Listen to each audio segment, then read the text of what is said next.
Seja bem-vindo ao Momentos Psi. Eu sou Alisson Lima e hoje vamos falar sobre o transtorno bipolar tipo 1. Todo mundo fala sobre bipolaridade, mas o que poucos sabem é que existe tipos diferentes de bipolaridade. Entre eles, o tipo 1, que é o que falaremos hoje, mas também existe o tipo 2 e o transtorno ciclotímico. Bom, se esse assunto te interessa, assiste esse vídeo até o fim, clica no curtir, se inscreve no canal se você ainda não é inscrito, comenta e compartilha esse vídeo com seus contatos. Agora roda a vinheta.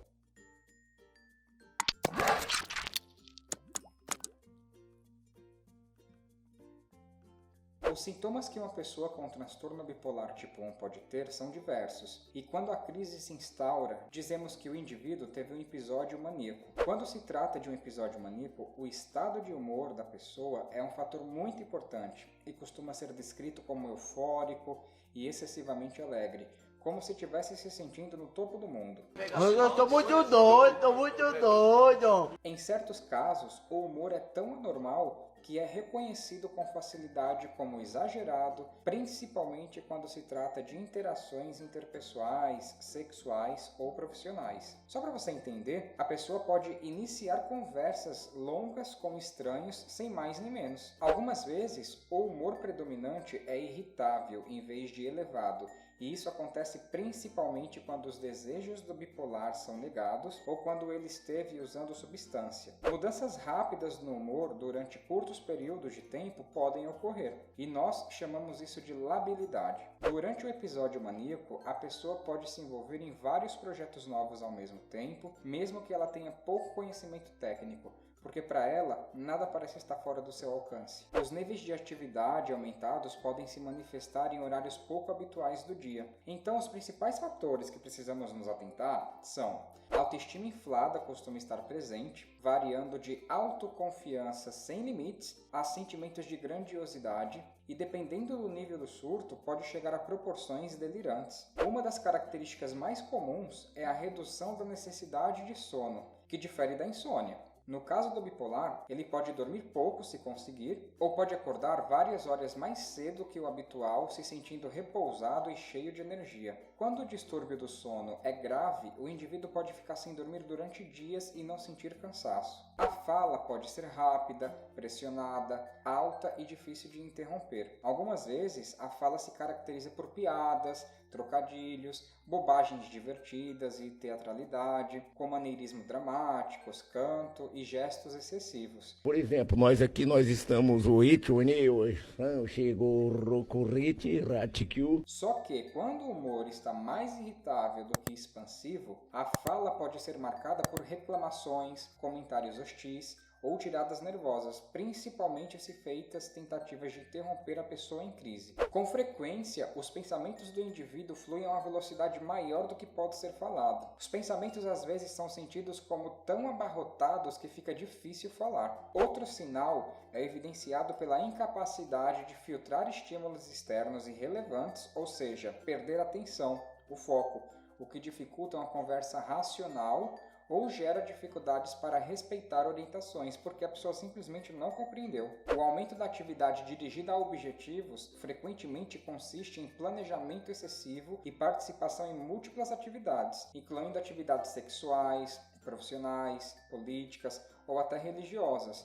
Impulso, fantasia e comportamentos sexuais aumentados costumam estar presentes nesses sinais. Que dia foi isso? Pessoas em episódio maníaco costumam mostrar aumento da sociabilidade, sem preocupação com a natureza incômoda, dominadora e exigente dessas interações. Com frequência, exibem agitação ou inquietação psicomotoras, andando de um lado ao outro ou mantendo múltiplas conversas simultaneamente. Aos que escrevem cartas, e-mails, mensagens de texto sobre assuntos diversos a amigos, a figuras públicas ou em meios de comunicação, por exemplo, as redes sociais. Humor expansivo, otimismo excessivo, grandiosidade e juízo crítico prejudicado costumam levar a envolvimento imprudente em atividades como surtos de compras, doação de objetos pessoais, direção imprudente, investimentos financeiros insensatos e promiscuidade sexual incomuns ao indivíduo, mesmo quando essas atividades podem levar a consequências catastróficas que elas não conseguem controlar. A pessoa pode adquirir muitos itens desnecessários sem que tenha dinheiro para pagar por elas, e em alguns casos ele até doa esses objetos. O comportamento sexual pode incluir infidelidade ou encontros sexuais indiscriminados com estranhos, em geral sem atenção a riscos de doenças sexualmente transmissíveis ou consequências interpessoais. Agora, para você atender os critérios iniciais para o transtorno bipolar tipo 1, você precisa ter 3 ou mais desses sintomas que eu falei em um período mínimo de 1 semana. Ou seja, em pelo menos 1 semana, o seu estado de humor precisa estar anormal e persistentemente elevado, expansivo ou irritável, com aumento da energia, e essa mudança precisa estar presente na maior parte do dia, quase todos os dias. Você entendeu, velho? Um outro critério é que o episódio maníaco ele deve provocar uma perturbação do humor suficientemente grave ao ponto de causar prejuízo acentuado no funcionamento social ou profissional, ou se a pessoa precisar de hospitalização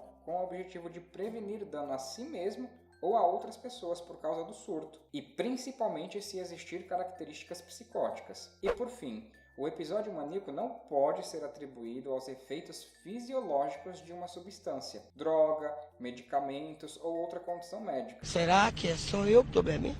Porém, se um episódio maníaco completo com os 4 critérios surgir durante o tratamento antidepressivo e persistir em um nível de sinais e sintomas além do efeito do próprio tratamento, esse é um sinal suficiente para um episódio maníaco e, portanto, para um possível diagnóstico de transtorno bipolar tipo 1. É necessário preencher os critérios para um episódio maníaco para se fazer o diagnóstico de transtorno bipolar do tipo 1, mas não há necessidade de haver episódios hipomaníacos ou depressivos maiores, mas eles podem acontecer também, antes ou depois de um episódio maníaco. Agora, se vocês quiserem, eu posso falar sobre a depressão maior e sobre o episódio hipomaníaco em outro vídeo. Até agora, falamos sobre os critérios para o diagnóstico, mas o que mais nós devemos ficar atento? Por exemplo, durante um episódio maníaco, é comum os indivíduos não perceberem que estão doentes ou necessitando de tratamento, e por isso resistem às tentativas de tratamento. Nada a ver. É muito comum também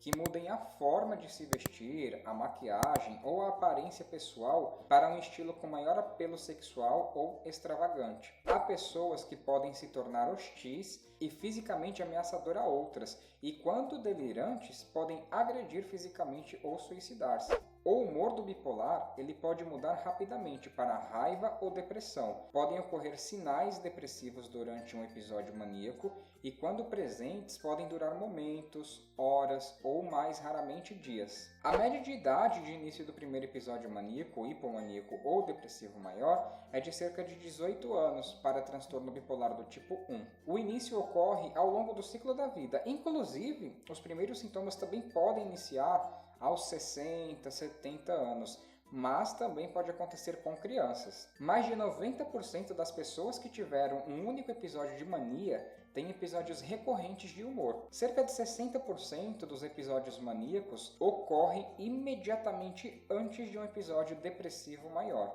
Pessoas separadas, divorciadas ou viúvas têm taxas mais altas de transtorno bipolar tipo 1 do que as casadas ou que nunca se casaram. Fica a dica. Histórico familiar com quadro bipolar é um importante fator de risco. Isso pode fazer com que a chance de você ter um quadro bipolar tipo 1 aumente em 10 vezes. Acredita-se que o transtorno bipolar pode responder por 1/4 de todos os suicídios. Embora muitos indivíduos com transtorno bipolar retornem a um nível totalmente funcional entre os episódios, ele ainda mostra prejuízos importantes no funcionamento profissional. A recuperação funcional está muito aquém da recuperação dos sintomas, em especial em relação ao trabalho, porque ter uma crise bipolar, uma crise maníaca no ambiente de trabalho impacta bastante a imagem do profissional. Indivíduos com transtorno bipolar tipo 1 têm desempenho pior do que pessoas saudáveis em testes cognitivos. Os prejuízos cognitivos podem contribuir para dificuldades profissionais e interpessoais e persistir ao longo da vida.